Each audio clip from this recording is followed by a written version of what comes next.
Assalamu alaikum wa rahmatullahi wa barakatuh. Okay, let me talk about the latest developments in Sudan. As everyone knows, the conflict is ongoing. Clashes are taking place without interruption. Hundreds of people have been killed, thousands of people have been internally displaced, and tens of thousands of people are without access to their basic needs. Now, as you will recall, I have suggested that the RSF attempted coup against the government in Sudan has been backed by, if not was initiated by, the UAE and Saudi Arabia, with the unofficial approval of Washington, Beijing, and Moscow, all of whom have close relationships with the UAE and with Saudi Arabia, and all of whom would see the logic and benefit to them of having Sudan fall securely under Khaliji dominion. Now, I have also posited that the United States, because they don't fully trust the UAE or Saudi Arabia these days, they hedged their approval for the coup by reserving the strategic option of simply plunging Sudan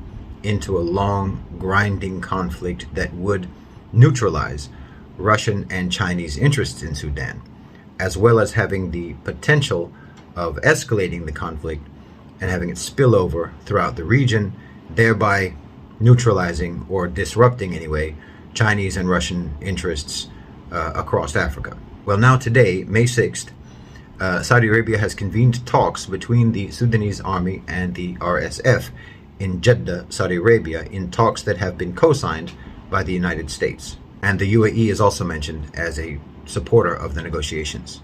This, I believe, confirms what I've been saying. The managers of this project in Sudan are the UAE and Saudi Arabia.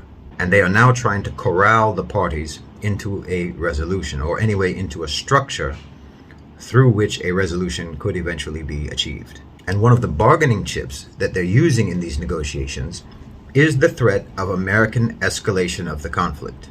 And that's why America's name is in the announcement about the talks.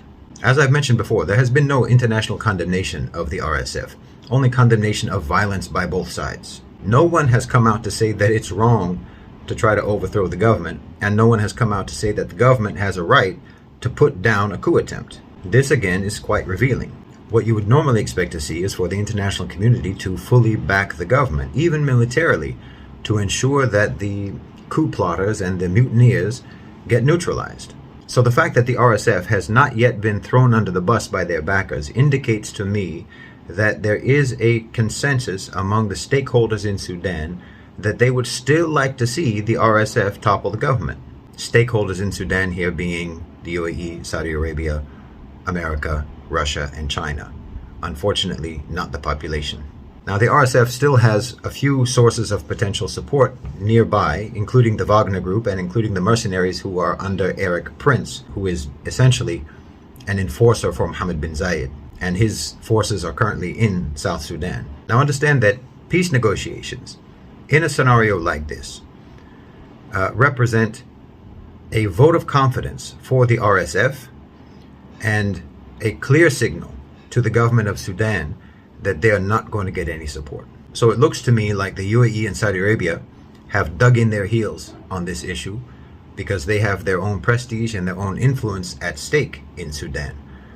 So they're going to insist that the government falls. Now, they would like for the government to be toppled through a managed so-called transition to civilian democratic rule, but here transition means capitulation and surrender, with the RSF most likely taking power and Dagalo just putting on a suit and tie. Now, this is cruel and inhumane and brutal on the part of Saudi Arabia and the UAE, but it's also Machiavellian. And there is an argument to be made that it is rational and that it could be in the long-term best interests of Sudan. Weaker nations will be dominated by stronger nations. That's just the way the world works. So if the UAE and Saudi Arabia are conducting a hostile takeover of your country, it's ugly, sure, but it could also be preventing something even uglier, which is the domination and subjugation of your country by the United States. And I think that that is the logic in the minds of the leaders of UAE and Saudi Arabia. Now, of course, you might not like to be managed by the UAE. You might not like to be managed by the Khalij. But that's because in your mind, you're contrasting that with independence and sovereignty and the freedom of your country to make its own decisions. But freedom and sovereignty and independence, unfortunately, are not options available to Sudan. You can feel however you want to feel about it, and you can think however you want to think about it. You can agree with it or disagree with it. But this is the way of the world. Sudan being left alone is not a thing that's going to happen. A weak country, ultimately, if they even are given the choice of who is going to be managing them, that in and of itself is a good thing. Because normally, you don't even get the choice. Jazakumullahu khairan wa assalamu alaikum.